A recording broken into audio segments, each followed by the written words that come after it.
प्यारे बच्चों नमस्कार। चाणक्य कोचिंग सोनीपत के इस नए वीडियो में आपका स्वागत है। लास्ट वीडियो के अंदर मैंने आपको types of angles, types of triangles के बारे में पढ़ाया था। तो आज इस वीडियो के अंदर हम लाइंस के बारे में और क्वाड्रिलेटरल्स के बारे में पढ़ेंगे। तो चलो शुरुआत करते हैं। तो जैसे मैंने कि यहाँ पर बेटा दो लाइनें लगाई हैं, एक तो लाइन L है और एक लाइन M है। तो ये लाइनें, दोनों लाइनें पैरेलल लाइंस कहलाएंगी। पैरेलल लाइंस कौन सी होंगी? जिनके बीच का अंतर हमेशा एक जैसा रहता है। यहाँ से अगर आप यहाँ देखो, ये अंतर डिफरेंस है, ये और ये जो डिफरेंस है ये, तो ये दोनों क्या मिलेंगे? समान मिलेंगे। यदि यहाँ से यहाँ तक नापूं तो ये भी क्या मिलेंगे? समान मिलेंगे। या फिर मैं ये कह सकता हूँ, इन रेखाओं को मैं कितना भी बढ़ा लूँ तो ये किसी भी एक बिंदु पर जाकर नहीं मिलेंगी। हमेशा इनके बीच का जो गैप है ना, वो एक जैसा ही रहेगा। जैसे हम डेली लाइफ के अंदर रेल की पटरियाँ देखते हैं तो वो पैरेलल लाइंस के ही एग्जाम्पल हैं। उसके बाद हम बात करते हैं, या फिर हम कह सकते हैं कि जैसे हिंदी के अंदर जो इनका नामकरण किया गया समानांतर रेखाएं। जैसे नाम से ही पता, समान मतलब एक जैसा, अंतर जिन रेखाओं के बीच में हमेशा एक जैसा अंतर बना रहता है उनको हम समानांतर रेखाएं कहते हैं। आइए अब हम बात करते हैं नॉन पैरेलल लाइंस की, असमानांतर रेखाएं। जैसे मैंने यहाँ पर दो रेखा, एक तो रेखा L और एक रेखा M, ये दोनों खींची हैं। आप ये देखिए, यदि मैं इनको आगे बढ़ाऊं, यहाँ से यदि मैं इनको आगे बढ़ाऊं तो इस तरह से ये जाके किसी एक बिंदु पर एक दूसरे को काटेंगी। तो ऐसी रेखाएं जिनको यदि हम बढ़ाएं, आगे बढ़ाएं और वो किसी बिंदु पर एक दूसरे को काटे तो उनको हम नॉन पैरेलल लाइंस कहते हैं। या हम ये देख सकते हैं कि जैसे इनके बीच का यदि हम गैप देखें, यहाँ से यहाँ तक और यहाँ से यहाँ तक और यहाँ से यहाँ तक, तो ये जो गैप है ये एक जैसा नहीं रहता, तो ये चेंज होता रहता है। तो ऐसी रेखाएं जिनके बीच का अंतर या जो डिफरेंस है, गैप है, वो एक जैसा नहीं रहता तो उनको हम बोलते हैं असमांतर रेखाएं, नॉन पैरेलल लाइंस। जैसे कि हिंदी के नाम में ही इसकी परिभाषा छुपी हुई है, असमानांतर रेखाएं, यानी जिनके बीच का अंतर समान नहीं रहता। नेक्स्ट है इंटरसेक्टिंग लाइन। आप ये देखिए कि यहाँ पर हमारे पास दो लाइन है, एक तो लाइन P है और एक लाइन L है। ये दोनों हैं किसी एक बिंदु पर काटती है, यहाँ पे O बिंदु पर काटती हैं। तो ऐसी रेखाएं जो किसी भी एक बिंदु पर काटते हैं उनको हम इंटरसेक्टिंग लाइंस बोलते हैं। तो यहाँ पर P और L O बिंदु पर काटते हैं तो इसको हम इंटरसेक्टिंग लाइन या प्रतिच्छेदी रेखाएं से इनको बोलेंगे। उसके बाद है बच्चों परपेंडिकुलर लाइंस, यानी लंबवत रेखाएं। ये दो रेखाएं हैं, एक तो L और एक M। ये एक दूसरे को O बिंदु पर इंटरसेक्ट करती हैं, यहाँ पर काटती हैं। लेकिन क्या है, जो परपेंडिकुलर लाइंस कौन सी क्या होंगी, तो इनके अंदर ये जो काटने के बाद जो कोण बनेगा तो ये 90 डिग्री का बनेगा। तो ये एक दूसरे को 90 डिग्री के एंगल पर काटती हैं, तो इनको हम बोलते हैं परपेंडिकुलर लाइंस। यानी दो रेखाएं एक दूसरे को जो काटें और 90 डिग्री का कोण बनाएं तो उसको हम लंबवत रेखाएं कहेंगे।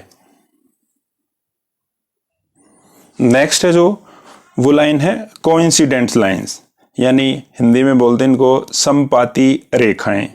समपाती रेखाएं वो होगी जैसे यहाँ पर एक तो रेखा R है और एक रेखा S है, यानी एक दूसरे के ऊपर, एक रेखा के ऊपर दूसरी रेखा खींची जाए तो वो दोनों रेखाएं क्या कहलाएंगी? समपाती या कोइंसिडेंट लाइन। तो प्यारे बच्चों, मैंने आपको लाइंस के बारे में बताया है। तो अब हम पढ़ते हैं टाइप्स ऑफ क्वाड्रिलेटरल्स के बारे में। बात करते हैं हम क्वाड्रिलेटरल्स। क्वाड्रिलेटरल्स हैं क्या? यानी चतुर्भुज। तो पहले तो हम बात करते हैं कि भाई चतुर्भुज होती क्या है, क्वाड्रिलेटरल्स है क्या।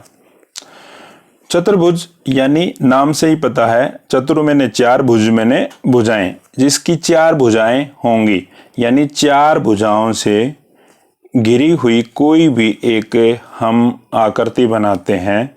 जैसे मैंने एक चार भुजाओं से घिरी हुई ये भुजा AB, BC, CD और DA, ये चार भुजाओं से घिरी एक आकृति है, तो इसको हम बोलेंगे चतुर्भुज। तो यहाँ पर ये कहलाएगी चतुर्भुज। तो इसी तरह जो चतुर्भुज हैं वो अलग अलग टाइप्स के हैं।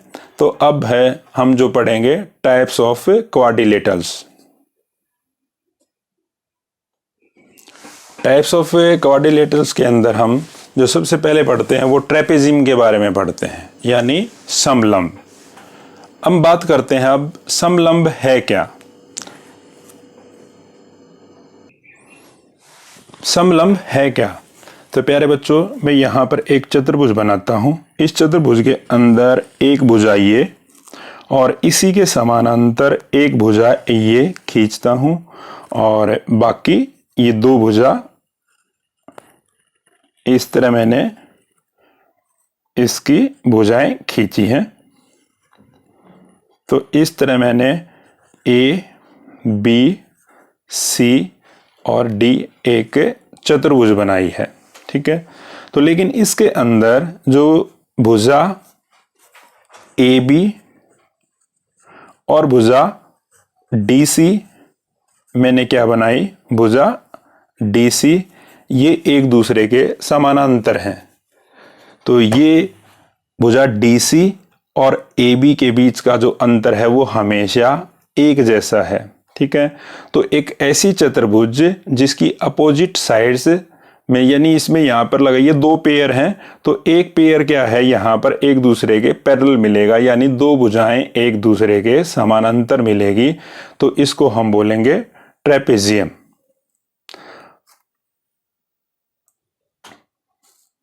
जो नेक्स्ट है ये है आइसोसेलेस ट्रेपेजियम, समद्विबाहु समलंब। जैसे कि हम यहां से नाम से ही पता है, सम मैंने बराबर, द्वि मैंने दो, बाहु मैंने भुजा और समलंब यानी एक ऐसी चतुर्भुज जो समलंब भी हो और जिसके अंदर दो भुजाएं बराबर भी हों, तो उसको हम बोलेंगे आइसोसेलेस ट्रेपेजियम। तो इसको हम कैसे बनाएंगे, तो पहले मैं एक ये भुजा बनाता हूं, एक भुजा ये बनाता हूं।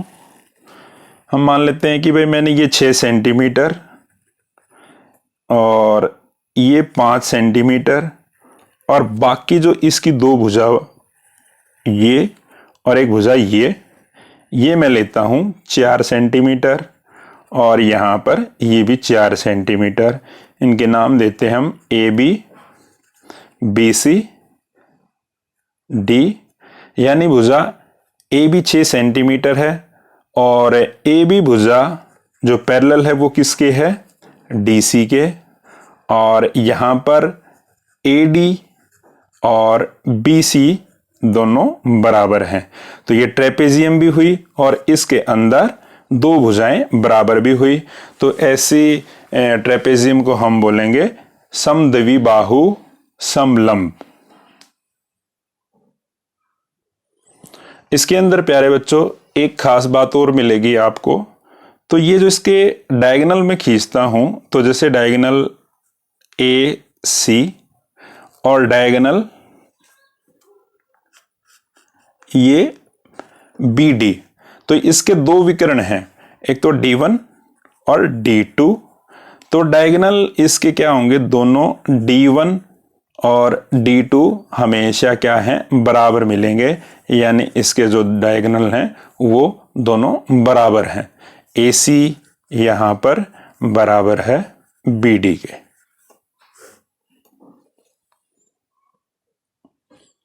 जो नेक्स्ट है वो है पैरेललोग्राम, यानी समानांतर चतुर्भुज। इसके नाम से ही पता है कि समानांतर चतुर्भुज। तो प्यारे बच्चों मैं एक चतुर्भुज बनाता हूं जिसके अंदर मैं अपोजिट साइड्स हैं दोनों, जैसे जो अपोजिट साइड्स हैं वो एक दूसरे के समानांतर खींचता हूं। ये अपोजिट साइड हैं वो एक दूसरे के समानांतर खींचता हूं। जैसे भुजा ए बी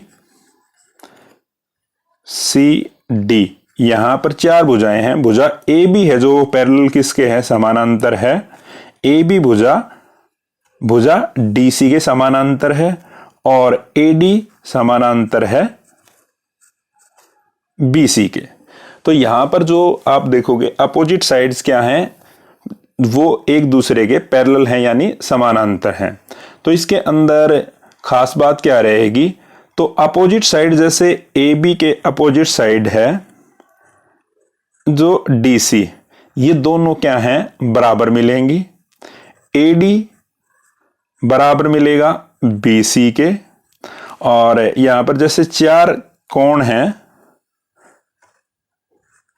कोण ए, कोण बी, कोण सी, कोण डी, तो यहां पर कोण ए बराबर मिलेगा कोण सी के, यानी जो इसके अंदर अपोजिट कोण होते हैं, एंगल होंगे, वो बराबर मिलेंगे।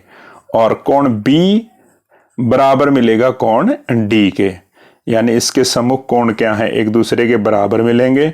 और जो सम्मुख भुजाएं हैं वो भी एक दूसरे के बराबर मिलेंगी। अब डायगोनल की बात करते हैं। डायगोनल, एक तो डायगोनल इसका ए सी है, दूसरा डायगोनल इसका बी से लेकर डी तक है। जैसे ये डायगोनल ओ बिंदु पर काटते हैं, मान लेते हैं इस बिंदु पर काटे, यहां पर ओ पर काटेंगे, तो इसमें है जो डायगोनल होंगे, जैसे डायगोनल इसमें एक तो डायगोनल होंगे ए सी और दूसरा डायगोनल है यहां पर B D.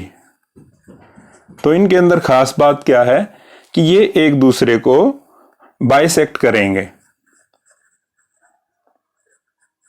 Bisect each other, यानी बराबर भागों के अंदर बांटेंगे एक दूसरे को। यहां पर ए ओ बराबर मिलेगा ओ सी के और बी ओ बराबर मिलेगा ओ डी के। तो ये प्यारे बच्चों समानांतर चतुर्भुज यानी पैरेललोग्राम के अंदर ये चीजें होती हैं। नेक्स्ट है प्यारे बच्चों रेक्टेंगल, आयत। आयत क्या होती है? आयत एक ऐसी चतुर्भुज होती है जिसके अंदर प्रत्येक कोण 90 डिग्री का मिलेगा आपको और अपोजिट साइड्स हैं वो क्या हैं, एक दूसरे के बराबर मिलेंगी। जैसे मैंने यहां पर एक चतुर्भुज बनाई है ए बी सी और डी, इसके अंदर मैंने ए बी 5 सेंटीमीटर और डी सी भी 5 सेंटीमीटर और ए डी 3 सेंटीमीटर और बी सी भी 3 सेंटीमीटर ये ली। ये देखिए आप यहां पर ए बी 5 सेंटीमीटर है तो डी सी भी 5 सेंटीमीटर है, ए डी 3 सेंटीमीटर है तो बी सी भी 3 सेंटीमीटर है। और सभी कोण है, कोण ए, कोण बी, कोण सी और कोण डी, ये सभी किसके बराबर मिलेंगे आपको 90 डिग्री के। अब बात करते हैं इसके डायगोनल की। तो इसके डायगोनल, एक तो डायगोनल है इसका विकर्ण AC और दूसरा है BD।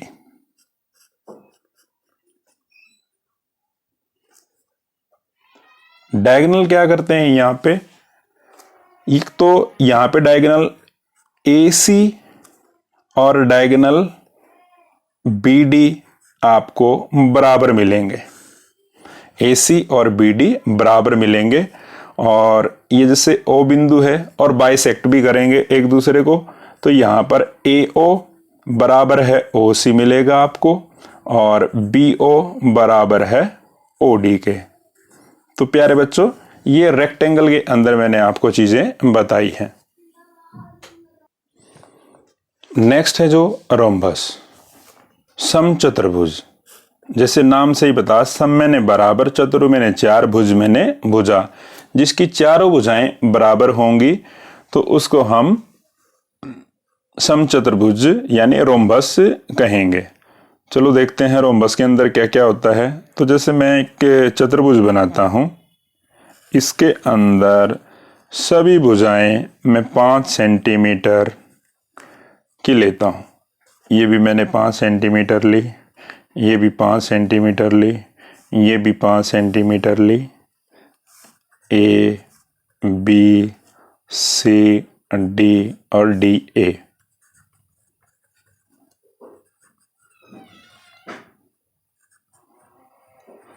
यानी सभी भुजाएं क्या हैं? 5 सेंटीमीटर। तो एक ऐसी चतुर्भुज जिसकी सभी भुजाएं बराबर मिलेंगी उसको हम रोम्बस बोलेंगे। तो यहाँ पर सभी भुजाएं बराबर हैं। अब बात करते हैं डायगोनल की। तो इसके मैं डायगोनल जो खींचता हूं, तो एक तो डायगोनल है इसका AC और दूसरा जो डायगोनल है इसका BD। ये जो डायगोनल है ये O पॉइंट पर अगर काटते हैं तो ये यहां पर 90 डिग्री का कोण बनाएंगे, 90 डिग्री का। तो हम कह सकते हैं कि इसके जो डायगोनल हैं वो एक दूसरे को बाइसेक्ट करेंगे 90 डिग्री के एंगल पर। तो कह सकते हैं bisect each other at right angle। यहां पर AO बराबर है OC के मिलेगा और BO OD के बराबर मिलेगा। नेक्स्ट है स्क्वायर यानी वर्ग। वर्ग प्यारे बच्चों क्या होता है? जिसकी सभी भुजाएं तो क्या हैं? बराबर मिलेंगी और प्रत्येक कोण इसके अंदर 90 डिग्री का मिलेगा। तो उसको हम क्या कहेंगे? वर्ग। जैसे मैंने यहाँ पर ये 4 centimetre, AB 4 centimetre, BC 4 centimetre और CD 4 सेंटीमीटर और DA 4 सेंटीमीटर और प्रत्येक कोण यहाँ पर 90 डिग्री का है। तो ये आकृति क्या कहलाएगी? इसको बोलेंगे स्क्वायर। तो यहाँ पर स्क्वायर के अंदर क्या होगा? सभी भुजाएं आपको बराबर मिलेंगी और प्रत्येक कोण 90 डिग्री का। कोण 1 इज इक्वल टू कोण B is equal to 90 degree. अब बात करते हैं डायगोनल की। तो स्क्वायर के जो डायगोनल हैं वो एक दूसरे को बाइसेक्ट करेंगे 90 डिग्री पर। तो जैसे बिंदु O है तो यहां पर जो ये कोण बनेगा ये 90 डिग्री का बनेगा। तो यहां पर AO बराबर है OC के मिलेगा और यहां पर BO बराबर है OD के मिलेगा। तो डायगोनल इक्वल भी मिलेंगे, AC बराबर है BD के और ये एक दूसरे को बाइसेक्ट भी करेंगे। तो प्यारे बच्चों मैंने आपको टाइप्स ऑफ क्वाड्रिलेटरल्स के बारे में भी बताया है। तो नेक्स्ट जो टॉपिक रहेगा उसके अंदर भी मैं ज्योमेट्री के कुछ जो बेसिक कंसेप्ट हैं उनको उसके बारे में डिस्कस करूंगा। तो यदि आपको हमारा वीडियो पसंद आया तो इसको लाइक कीजिए, शेयर कीजिए। जय हिंद, जय भारत।